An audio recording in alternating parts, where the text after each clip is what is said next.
आज सकाळी खोपोलीमध्ये जी हत्या झाली, ती हत्या भयानक, हृदयाला दुःख देणारी हत्या आहे. मला मी आज बाहेरगावी आहे. मी आमच्या कर्जतमधील जे जैन समाजाचे सर्व व्यापारी वर्ग आहेत, त्यांची राजस्थानमध्ये एक यात्रा यात्रा असल्यामुळे राजस्थान, गुजरातमध्ये त्या यात्रेच्या कार्यक्रमासाठी मी सकाळीच घरातून 7 वाजता निघालो. 10चं माझं फ्लाईट होतं. मी सकाळी 7 वाजता निघून 9 वाजता एअरपोर्टला पोहोचलो आणि मी फ्लाईटमध्ये बसल्यानंतर माझा मोबाईल 1-2 तासासाठी बंद होता. नंतर मी फ्लाईटमधून 11 वाजता अहमदाबादला उतरलो.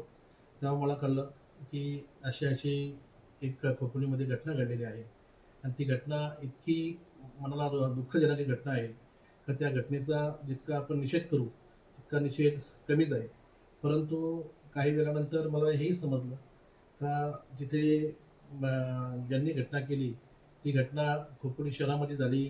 शहरामध्ये होऊन अनेक लोकांची त्यामध्ये नावं घेण्यात आली. त्यामध्ये दुर्दैवाची गोष्ट अशी आहे, तर त्यामध्ये कर्जतचे आमदार महेंद्र थोरवेंनी मी कुठेतरी बातमी बघितली, तर तिथे त्यांनी माझंसुद्धा नाव त्या घटनेला जोडलं गेलं. ह्यामध्ये त्याचा राजकीय स्वार्थ साधण्यासाठी महेंद्र थोरवे या अशा गोष्टी करतोय. मी अगदी मनापासून मी अगदी धार्मिक ठिकाणी आलेलो आहे आणि मी धार्मिक ठिकाणी येऊन मी माझी शपथ घेऊन सांगतोय, माझा या घटनेशी कुठल्याही प्रकारचा संबंध नाही आणि जो मयत व्यक्ती आहे, ज्यांच्यावर आज हत्या झाली आहे, तो माझा सख्खा जवळचा नातेवाईक आहे आणि त्या माणसावर जी हत्येचं ऐकून मलाच इतकं वाईट वाटलं.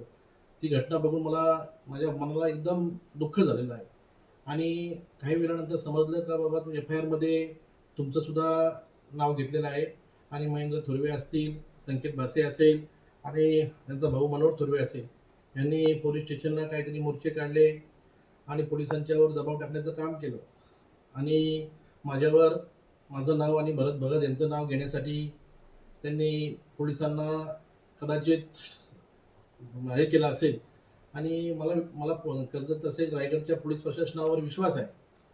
विशेषतः रायगडच्या पोलीस अधीक्षक अचल दलाल मॅडम यांच्यावर विश्वास आहे आणि न्यायदेवतेवर विश्वास आहे.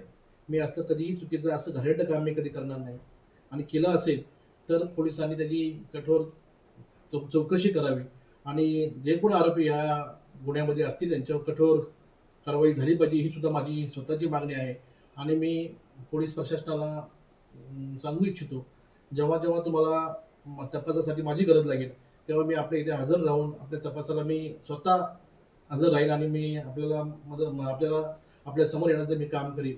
मी या माध्यमातून ज्या कुटुंबावर जे प्रसंग ओढवला आहे, त्या कुटुंबाला मी त्यांच्या दुःखामध्ये मी स्वतः सामील आहे. माझे सख्खे नातेवाईक ते आहेत आणि मी माझ्या पक्षाच्या राष्ट्रवादी काँग्रेस पार्टीच्या सर्व कार्यकर्त्यांना सांगू इच्छितो, माझ्या नातेवाईकांना सांगू इच्छितो, माझ्या मित्रमंडळीला सांगू इच्छितो, हे जो प्रसंग आपल्यावर ओढवलेला आहे, ह्या प्रसंगाला आपण सर्वांनी संयमाने सामोरं जावं. आपला पोलीस प्रशासनावर आणि न्यायदेवतेवर विश्वास आहे.